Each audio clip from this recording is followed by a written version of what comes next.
Morning, we are talking about the health of our relationships. In the wake of the Me Too movement, we're seeing several high-profile men lose everything when they're accused of bad behavior in the past. But others have decided to stick by their spouse, including Julie Chen, who so far has defended her husband, former CBS chief Les Moonves. So how do you handle it when you find out that maybe your spouse has done some really bad stuff in the past? Leslie Gustafson, a marriage therapist, joins us this morning to answer that very question, a touchy and difficult topic. It is, and terribly common as well. We see it in our practice a lot. The revelation of something like this, a betrayal or indiscretion that you're not aware of, is a crisis for both sides of the marriage because the emotions get really heightened, really intense. It's traumatic, particularly for the one who's been betrayed, but also for the one who's offended because they're now in the midst of this crisis of emotion as well. There's an opportunity for him, it's usually a him, to bring compassion and really be there, but the upheaval on the front end is very much a crisis. How often do you see couples then work through it successfully? They work through it all of the time if you can get through the crisis. At first, everybody's like, should I stay? Should I go? Should I stay?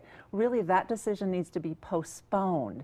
And what we're looking for is he really contrite? Is he remorseful? Is he going to do the hard work of building trust? Is she going to be able to drop the fear over time and lean back into him? Is it better to be honest, say you're 10, 20 years into a marriage and to say, I need you to know this happened in the past because it might come out, or to hide it? Yes, and that's the most shocking factor is I didn't know, the partner didn't know, and so they feel blindsided. Absolutely. Like, if I didn't know that, what else don't I know about you? So the partner becomes not trustworthy, and so building back that trust is super key. It doesn't happen for everyone, but it absolutely can happen, and if it's looked at as an opportunity, this moment, this crisis, as an opportunity over time to perhaps have the marriage you've never had, a really transparent, vulnerable, honest marriage, maybe for the first time. So Joan is standing by her man, and I hope that that's the path that they're going to be able to get on, but a lot hinges on him. How often do you see it in reverse, where it's the woman who hasn't been honest about something in the past? It does happen. It happens less often,